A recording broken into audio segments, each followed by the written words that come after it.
चुनाव आयोग ने अमित शाह को बुरी तरह से फंसा दिया है। अमित शाह के बंगाल पहुंचते ही एसआईआर का झूठ पकड़ा गया है। घुसपैठियों की संख्या क्या है, ठीक कितने घुसपैठियों को एसआईआर के जरिए बाहर निकाला गया है, इसका जवाब चुनाव आयोग नहीं दे पा रहा है। गृह मंत्रालय, गृह मंत्री नहीं दे पा रहे हैं। यह कह रहा है वो बताएगा, वो कह रहा है ये बताएगा, और ये सब कुछ जनता के सामने आ गया है। घुसपैठियों पर चुनाव आयोग और अमित शाह दोनों की जबरदस्त घेराबंदी पश्चिम बंगाल में हो गई है। बताऊंगी पूरा माजरा क्या है, तो आखिर तक वीडियो में बने रहे। नमस्कार, मैं हूं आपके साथ अदिति और आप 4 PM देख रहे हैं। दोस्तों, पश्चिम बंगाल के चुनावी समर में एक ऐसा झूठ पकड़ा गया है जिसने कोलकाता से दिल्ली तक हड़कंप मचा दिया है। मुद्दा है एसआईआर, मुद्दा है घुसपैठियों की संख्या कि कितने रोहिंग्यास, कितने बांग्लादेशी जो है वो पकड़े गए एसआईआर में। हैरानी की बात यह है कि जिस एसआईआर के नाम पर बंगाल को दहलाया गया, जिस एसआईआर में घुसपैठियों की संख्या, घुसपैठियों के मुद्दे को बढ़ चढ़ करके पश्चिम बंगाल भाजपा ने दिखाया और मेन मुद्दा बनाया, आज उसकी सच्चाई पर ना तो चुनाव आयोग जवाब दे पा रहा है और ना ही देश के गृह मंत्री जवाब दे पा रहे हैं। दरअसल तृणमूल कांग्रेस ने सीधा आरोप लगाया कि ये दोनों मिलकर के जनता को गुमराह कर रहे हैं। आखिर क्या है पूरा फर्जीवाड़ा?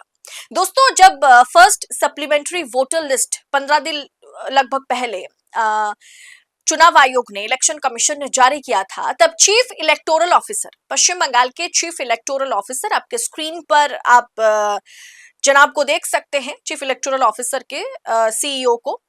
इनसे जब पत्रकारों ने सवाल पूछा कि कितने घुसपैठिए एसआईआर के जरिए आपने निकाले फर्स्ट सप्लीमेंट्री रिपोर्ट में या लिस्ट में, तो उन्होंने कहा कि ये सवाल मेरे से नहीं, मिनिस्ट्री ऑफ होम अफेयर्स से पूछिए, मिनिस्ट्री ऑफ एचएम से पूछिए, आप गृह मंत्रालय से पूछिए, इसका जवाब गृह मंत्रालय देगा। तो जब बंगाल के दौरे पर माननीय गृह मंत्री पहुंचे तो उनसे कल सवाल पूछा गया कि सर बताइए कि कितने घुसपैठिए एसआईआर के जरिए गृह मंत्रालय ने, चुनाव आयोग ने निकाला है। तो अमित शाह कहते हैं, अरे भाई ये सवाल हमसे क्यों कर रहे हो, इसका जवाब तो चुनाव आयोग देगा ना, उनसे पूछिए। मतलब ये उसे कह रहा है, वो उसे कह रहा है। जरा देखिए वीडियो, दोनों वीडियो देखिए। ये हमारा काम नहीं है, এটা আমাদের কাজ নেই। এটা যাবেন আপনি এফআরআর অফিস যাবেন, এমএসটি তে যাবেন। This is not our work. कितने घुसपैठिए अब तक आपके आंकड़े में है जो एसआईआर के बाद निकल दिया गया है? ये तो चुनाव आयोग करेगा घोषणा। आपके पास कोई आंकड़ा होगा? चुनाव आयोग के पास कितने घुसपैठिए अब तक आपके आंकड़े में है जो एसआईआर के बाद निकल दिया गया है?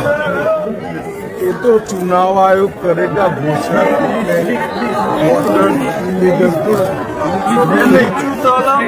आपके पास कोई आंकड़ा होगा? चुनाव आयोग के पास। अब दोस्तों, जाहिर सी बात है, इस वीडियो को शेयर करते हुए तृणमूल कांग्रेस ने, ममता की पार्टी ने तीखा हमला बोला है चुनाव आयोग पर भी और बीजेपी पर भी। क्या लिखा कि दोनों झूठ बोल रहे हैं। तृणमूल कांग्रेस ने ट्वीट कर बीजेपी और चुनाव आयोग की पोल पट्टी खोल दी है। तृणमूल कांग्रेस का कहना है कि चुनाव आयोग ने दावा किया था कि एसआईआर अवैध प्रवासियों की पहचान करने और वोटर लिस्ट को क्लीन करने, साफ करने के लिए बेहद जरूरी है। वहीं बीजेपी ने दहाड़ते हुए कहा था कि एसआईआर के जरिए 1 करोड़ घुसपैठियों को खोजा जाएगा, उनके नाम हटाए जाएंगे, उनको वापस भेजा जाएगा बांग्लादेश, म्यांमार।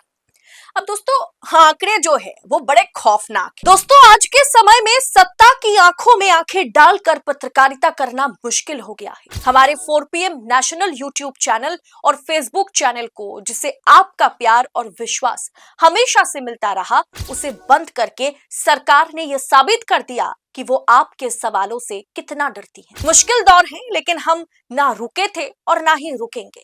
हम सच के लिए हमेशा लड़ते रहेंगे। ऐसे में 4 PM उत्तर प्रदेश यानी 4 PM यूपी को ज्यादा से ज्यादा ज्वाइन करें और स्वतंत्र पत्रकारिता को जिंदा रखने के लिए जितना हो सके उतना हमारा आर्थिक सहयोग करें। आपके सहयोग से ये जंग हम जीत कर रहेंगे। आज हकीकत इसका क्या है वो तो मैं रखूंगी आपके सामने। खैर, आप दोनों के बयान से समझ गए होंगे कि गृह मंत्रालय चुनाव आयोग तक सवाल पास ऑन कर रहे हैं और चुनाव आयोग गृह मंत्रालय को सवाल पास ऑन कर रहा है। दोस्तों, 63 लाख वोटर लिस्ट से नाम हटाए गए। आप टीएमसी का ट्वीट देखिए, 63 लाख नाम वोटर लिस्ट से हटा दिए गए। 60 लाख वोटरों के नाम अभी भी जांच के दायरे में है और चुनाव होने में महज 22 दिन का वक्त बचा है। इस पूरी प्रक्रिया और तनाव के चलते 200 से ज्यादा लोग अपनी जान गंवा चुके हैं। इतनी बड़ी विडंबना देखिए दोस्तों, जब सवाल पूछा जाता है कि कितने असली विदेशी नागरिक पकड़े गए, कितने रोहिंग्यास, कितने बांग्लादेशी, कितने घुसपैठिए पकड़े गए जिसके चलते अपने एसआईआर किया था, तो बंगाल के जो चीफ इलेक्टोरल ऑफिसर है, चुनाव अधिकारी है, मुख्य चुनाव अधिकारी, वो कहते हैं कि इसका जवाब अमित शाह के पास है, गृह मंत्रालय के पास है। वहीं जब अमित शाह से ये सवाल पूछा जाता है, ये जानकारी चुनाव आयोग के पास है, ये गृह मंत्री कहते हैं। अब जाहिर सी बात है, टीएमसी का सीधा आरोप है कि दोनों आपसी तालमेल से झूठ बोल रहे हैं, एक दूसरे पर पल्ला झाड़ रहे हैं और दोनों ही धोखेबाज हैं। ये तृणमूल कांग्रेस कह रही है। अब दोस्तों, वाकई क्या एसआईआर सुरक्षा है या फिर चुनावी हथियार है? इस पर तो सवाल उठेगा ना, क्योंकि अब जवाब नहीं दे पा रहे हैं। टीएमसी के मुताबिक एसआईआर का मकसद कभी भी अवैध प्रवासियों को पकड़ना नहीं था। ये तो बंगाल को डराने, असली मतदाताओं के नाम काटने और खास करके सत्तारूढ़ तृणमूल कांग्रेस के जो वोट बैंक है उसे खत्म करने की कोशिश है। अब दोस्तों, रिपोर्ट वीडियो जो है वो आपके सामने है। आपने देखा कि किस तरीके से चुनाव आयोग गृह मंत्रालय की ओर इशारा कर रहा है और इधर गृह मंत्रालय या गृह मंत्री चुनाव आयोग की ओर इशारा कर रहे हैं। ये साफ दिखाता है कि ट्रांसपेरेंसी एसआईआर के जरिए बिल्कुल भी कोई ट्रांसपेरेंसी नहीं है। अब इस चुनाव में मैंने पिछले वीडियो में कहा था कि इस चुनाव में अगर ममता जीत जाती है तो ये बड़ी बात होगी, बड़ी मतलब क्या बोलते हैं कि जनता या ऊपर वाले का आशीर्वाद ममता पर होगा। लेकिन ममता जीत ना सके उसके लिए पूरा इंतजाम भारतीय जनता पार्टी और चुनाव आयोग ने मिलकर के कर लिया है। जो आरोप चुनाव आयोग पर ममता बनर्जी लगा रही है, ये किस हद तक सही है, आज के इस रिपोर्ट में आपको पता चल गया होगा। दोनों वीडियोस देख करके आपको पता चल गया होगा। दोस्तों, आधिकारिक आंकड़ा देने से चुनाव आयोग बच रहे हैं, गृह मंत्रालय बच रही है, गृह मंत्री बच रहे हैं।